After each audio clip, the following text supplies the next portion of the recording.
Hi, this is David Rice. I'm the podcaster for Hit Christian. I have a very special guest on tonight. Her name's Sister Janine Tran. She has been working with 40 Days for Life. I got to know her last June, when I reached out to her to discuss Amendment 3. I was concerned about how it was going to be implemented in Missouri and whether it was going to pass or not. And so at the time, I was still searching for answers myself. And she was kind enough to speak with me and talk to me about what uh, could you help me out? The Springfield Cape Girardeau Diocese, is that correct? Correct. Correct. And how they were going to respond to it. So let's talk about that real quick. What was the response for the Springfield Catholic Diocese or Springfield Cape Girardeau Catholic Diocese? Sure. So we knew that the petitioners are trying to get enough signatures, and they start gathering signatures around January of 2024. Hmm. And so we knew this was coming. And so we had worked with the Knights of Columbus to put out a lot of promotion, telling people to be aware that this was coming and to not sign it because the language was misleading. So we had people out. We would we would get information where the signatures would be at the convention center, the Ozark Empire Fairgrounds, wherever they are, and have people hold signs that's declined to sign. And you've also worked with the legislators, and you would go up to the Capitol and you'd speak to them. And so you were really so helpful in this process. And I really appreciated that honesty and upfrontness with you. Of course, I think you felt a little cautious about me. Sure, because we haven't personally met, and Uh-huh.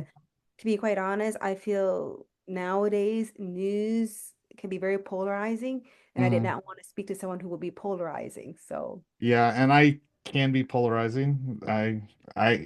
It's true. It's hard to be in the media space and not be polarizing.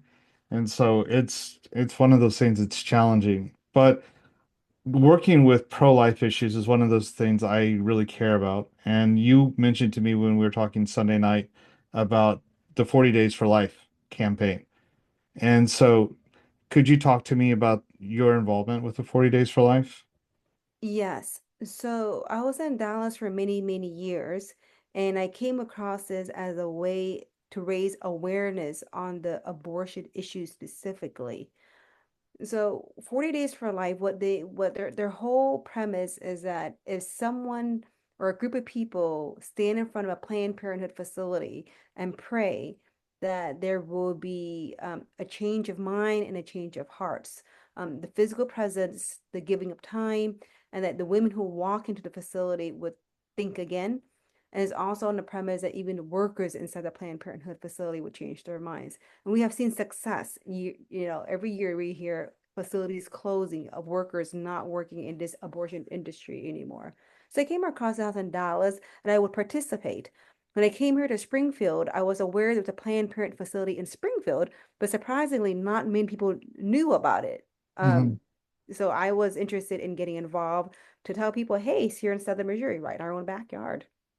So one of the things they tend to do is you, the 40 Days for Life tends to operate twice a year, once during Lent season, correct? And then once again in the fall.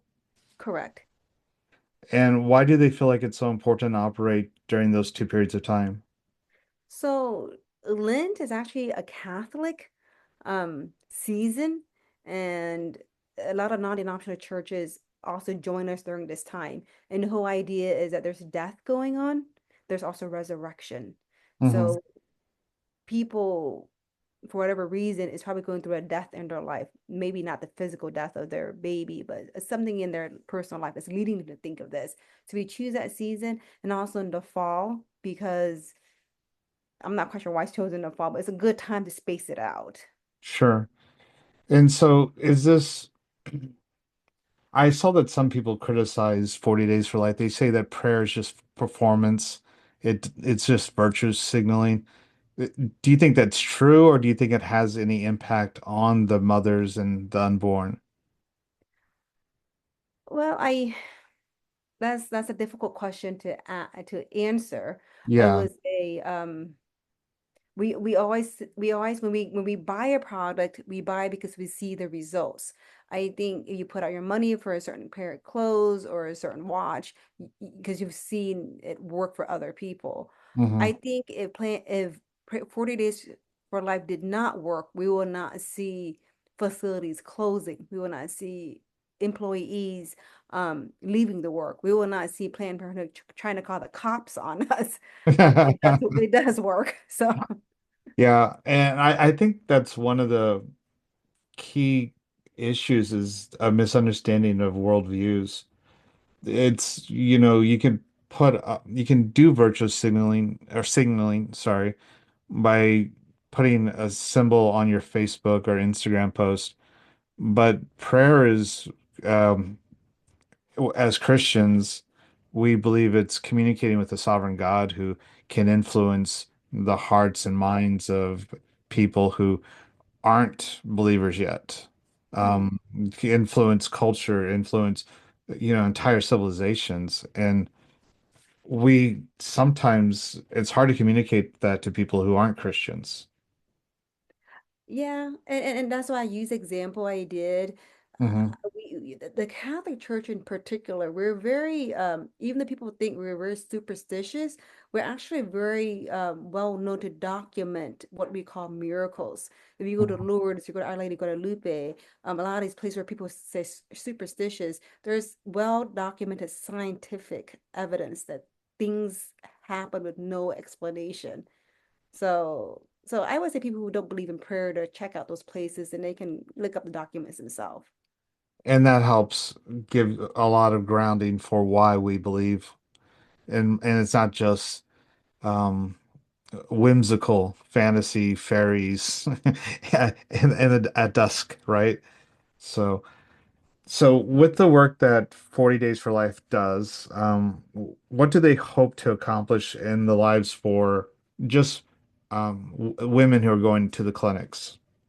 Well, first of all, we hope that they know that they have other choices besides what's offered in their facility. And secondly, to know that there's somebody there that's willing to talk to them and to be there for them. We find that a lot of women do not willingly choose this. And so we want to be there to says we have these signs that says you don't have to do this today. We can offer free pregnancy resources. We can offer free ultrasounds, whatever it is that they need. So that's what we hope to accomplish, to get the message out there. There's another choice besides what they think is right in front of them. I saw when I was doing some research, they recruit a lot of women who have had abortions to speak to women who are thinking about abortions. Is that Yes. how Yes. impactful is that? Besides women that we want to be on the sidewalk, we also want to have men out there also. Okay. Um, is it it I wouldn't say we recruit certain type of women to be out there. I do what we try to do is create the sense that the person out there for you is just like you. We work, we also have problems, we're also men, we're also Catholics, we're also not Catholic, all types of people. So they realize that this unplanned pregnancy is a situation that happens to a lot of us. Sure. And there's also been women or workers, men probably too. It was just when I was researching, I just came across Mm. people who were women who had been former employees at abortion clinics or Planned Parenthood. So how often does that happen where they join this 40 Days for Life? Actually, it didn't happen very often until you may have heard this name, Abby Johnson. Uh-huh. Um, and when she had her own experience of realizing that she's been tricked by abortion industry, that she actually created a company that would help former abortion employees find jobs because, it's not easy to find a job. And once you're in it, you have to find an avenue out Yeah. because I can't imagine it's easy to put that on your resume and then go look for a job afterwards. Yeah, and also no one likes to uproot themselves. just to find another place, especially if you don't think it's wrong. And I Hmm. think that's what Abby Johnson did. She says that people who walk in this industry sometimes they have misgivings, but then because the whole culture applauds you for the number of abortions you do a day, applauds you for the number of women you helped, you don't realize that what you're doing is probably not what you're supposed to be doing. So overall, 40 Days for Life, how many, I know that I saw they're considering some memorials, but how many babies have been saved through this ministry? Wow, I did. I know that's a tough question because it's Yeah, I did hard not. I to, did not. I think David, the John Carney, who's in charge now, he would send us newsletters once a week, and we keep tabs because women would come and tell us that they've decided against it, or they come back weeks later and tell us. So I think every season is between 300 to 500 women that has changed their mind. yeah. And one of the statistics that I've studied is worldwide, where there's been about 76 million babies aborted yearly. Hmm. And it seems to be increasing dramatically. And so I know the 300 to 500 is not a lot in that larger picture, but every life saved is precious and it's worth saving. Um, Going forward, how can people get involved to help with 40 Days for Life? So that's a good, I think you kind of segued in very nicely. Um, people can get involved by first of all checking out the website 40 Days for Life and then click on the location they want to do a video at and to bring a friend. Um, that 300 to 500 I quoted was a rough estimate. And Sure. so and so I think the key isn't to focus on the numbers. I think the key is to realize that all those people that pass by you on the street as they're driving, they're Hmm. thinking twice. They're thinking about, do I know somebody who's done this before? Could I have stopped somebody? Should I have done that? I think that's where the effect is going to be. And if you don't get involved, if then who's going to get involved, right? Do we just kind of turn a blind eye and say, well, people want to do it, they just do it? Yeah. And do you have to be Catholic to do this? No, actually, our Springfield leader right now is a non-denominational woman. You can be of any faith, or you can be agnostic, or of no faith at all. So it's really all about having a strong conviction that abortion is wrong for the mother and for the child, and that the best solution is life. I won't say that we would call abortion wrong. I Okay. think I think for all those who are listening and those who have friends, I think we're gonna turn people away.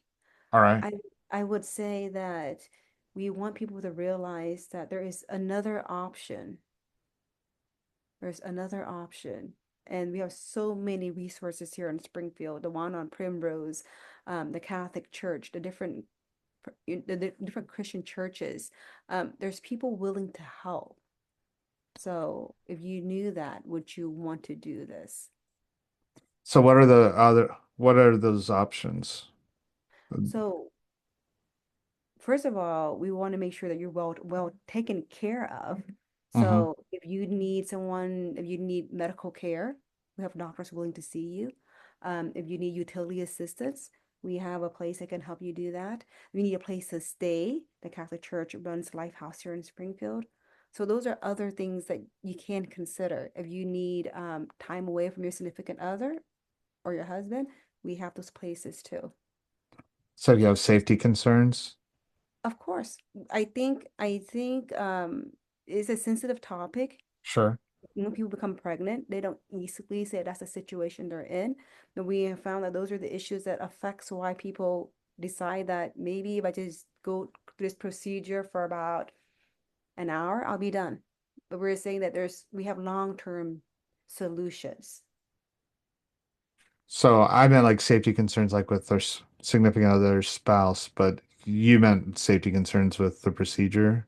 Oh, I'm meaning both. Okay, But okay. yeah, Yeah. yes. Yeah, Okay. I mean both. Yes. Sure. So in Springfield, this is one of the ministries, but it's not it's in Texas. It's a national movement. It's recognized across the country. Is it a worldwide movement at this point? 40 Days for Life is an international movement. I don't have all the countries, but it has spread to other countries because people saw how effective it was here in the United States in closing down these abortion facilities. And they've asked the 40 Days for Life leadership team to come and train them on how to start their own movement in their own country. Okay. So using prayer, using vigils, fasting is one of the things that some members do, but not all members. Correct. Okay. Everyone is called to do what they can All to right. help this.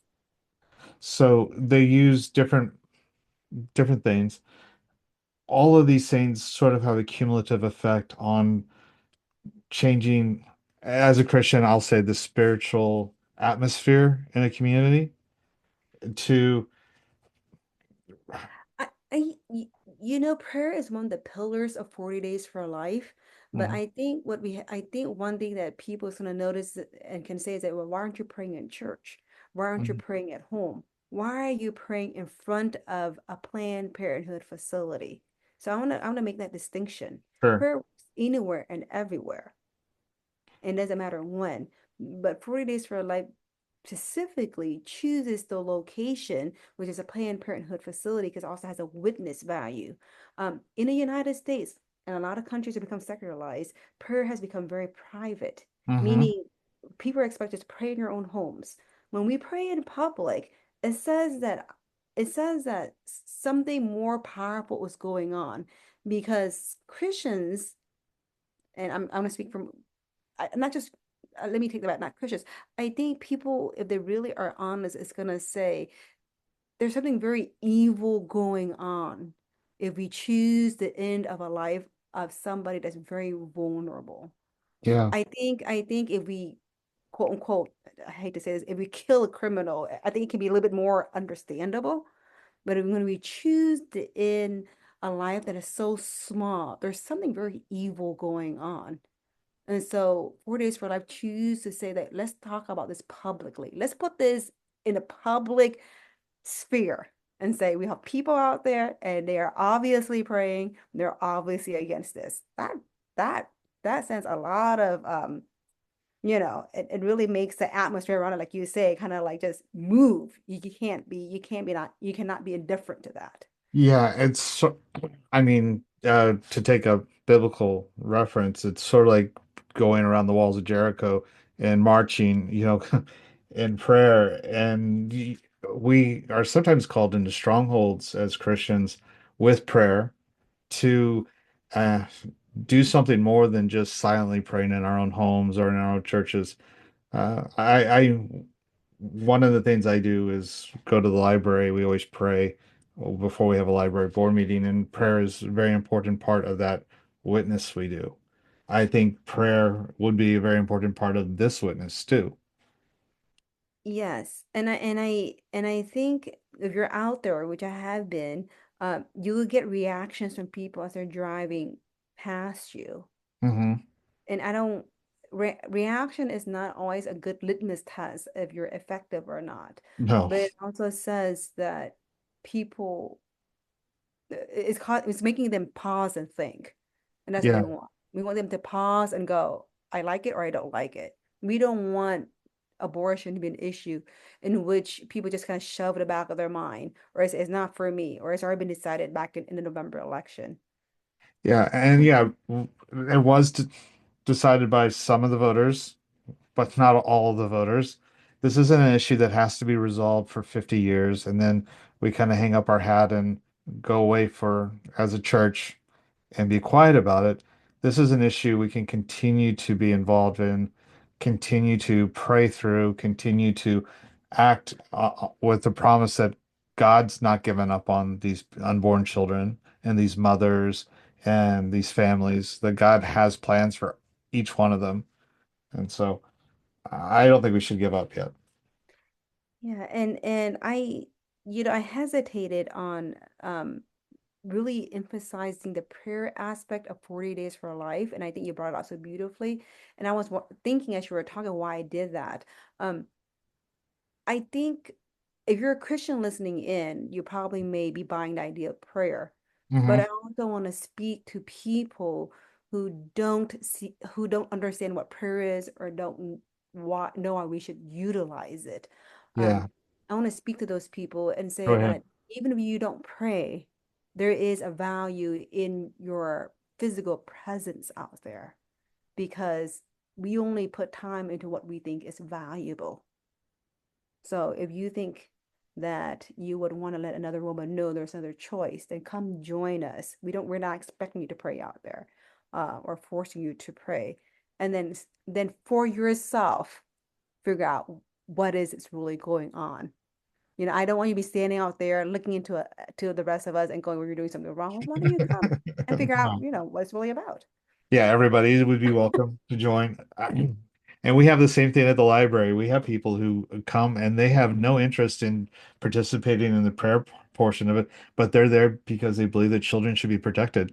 So the that's it's kind of funny how we have created allies with so many different groups of people who just believe that children are precious. So, Yes. And I want to speak specifically to that. So I've came back to Missouri about 4 or 5 during COVID, 2020, when I okay. was in Dallas and we had our annual march in Dallas. That's where it all started. Roe v. Wade was decided in Dallas. Um, we People of all different groups came.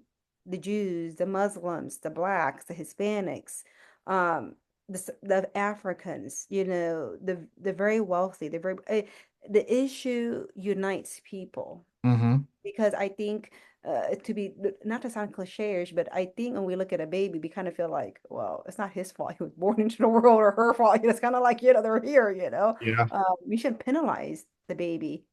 And so I'm hoping this can happen here in Springfield too, that people can feel like, we should unite on this, and Yeah. just protect the vulnerable. I completely agree. One of the reasons I one of the reasons I'm behind this is because I've always wanted to champion people who are defenseless. I became a special ed teacher because I wanted to champion the kids who didn't have anyone to stand up for themselves. And it's just really, it's so important that we stand up for children who don't have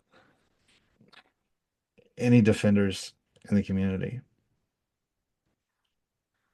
So so they go to the website, they reach out to people locally, or do they just reach out to anyone on the website? So it's really this has grown into a very well organized process. If you Google 40 Days for Life, it'll show up as their main page and what they're all about, and then click on signing up for hours or Okay. locations, and then from locations you can type in Springfield, Missouri if you're in Springfield, and all of Southern Missouri. You only have one location, which is here in Springfield. We have one over at St. Louis, Kansas City, Rolla, and Columbia. But Okay. here in Southern Missouri, Springfield. Type in Springfield, Missouri, and then it asks you to sign up. And when you sign up, it will ask you to sign a statement of peace, which kind of throws people off. But we are all about peaceful presence. We're not going to heckle anybody. We're not going to have signs that are offensive. We're Hmm. not going to, debate with people on the sidewalk. That is not our mission.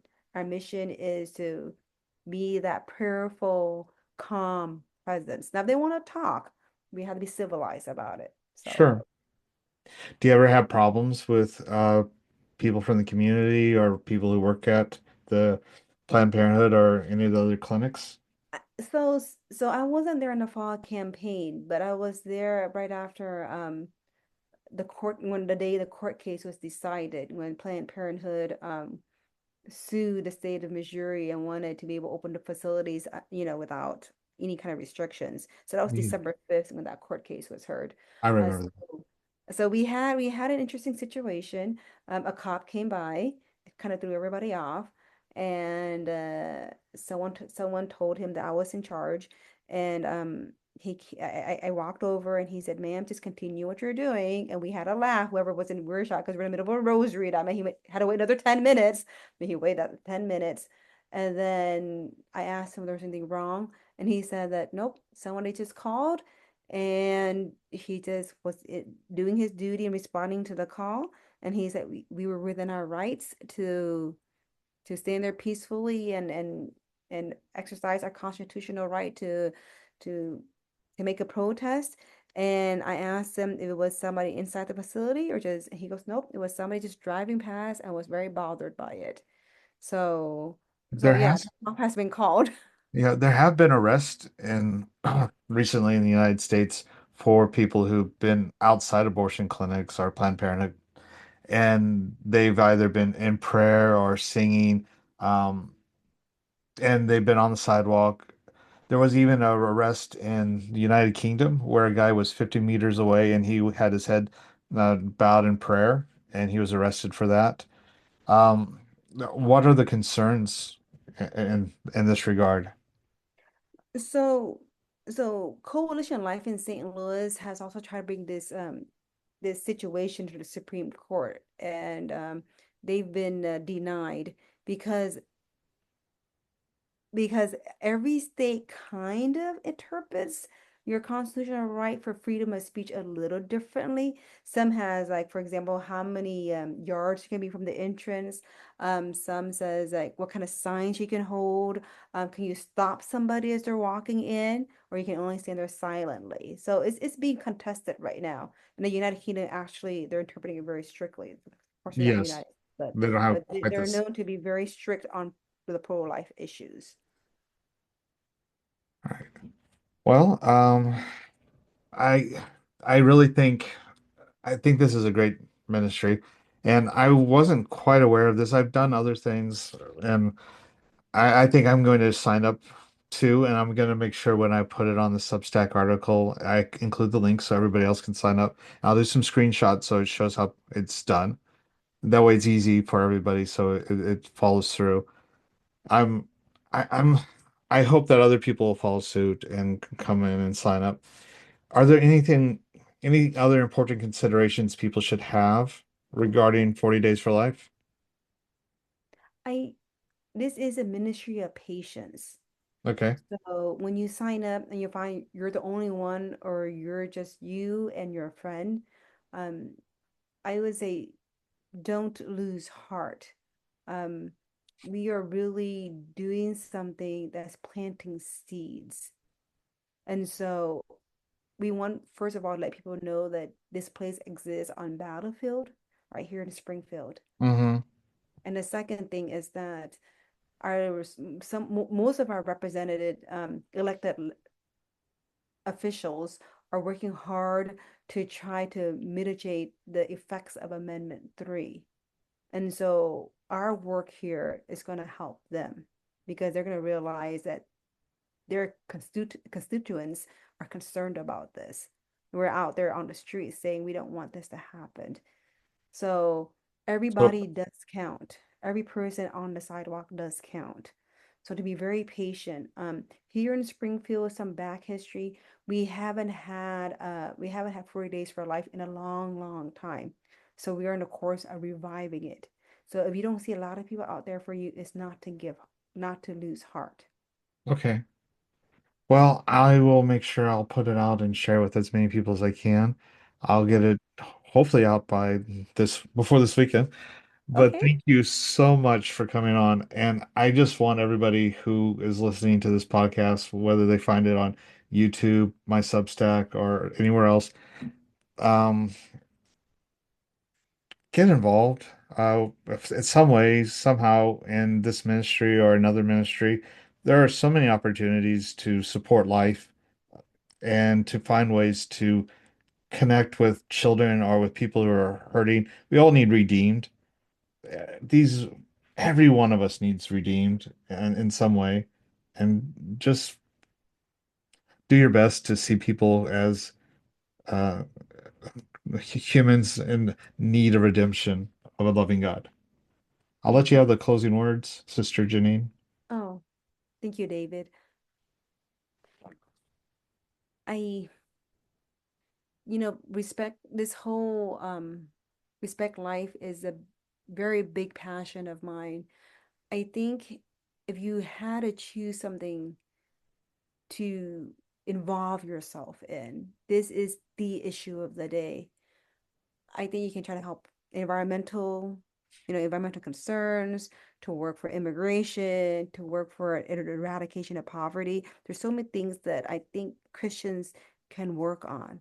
But I do hope that you will work for the sanctity of life because that's where everything begins.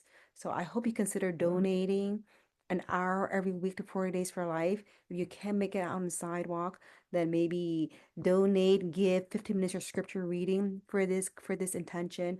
Or thirdly, another idea is to tell a family or a friend about this so they can be out there since you can't be out there.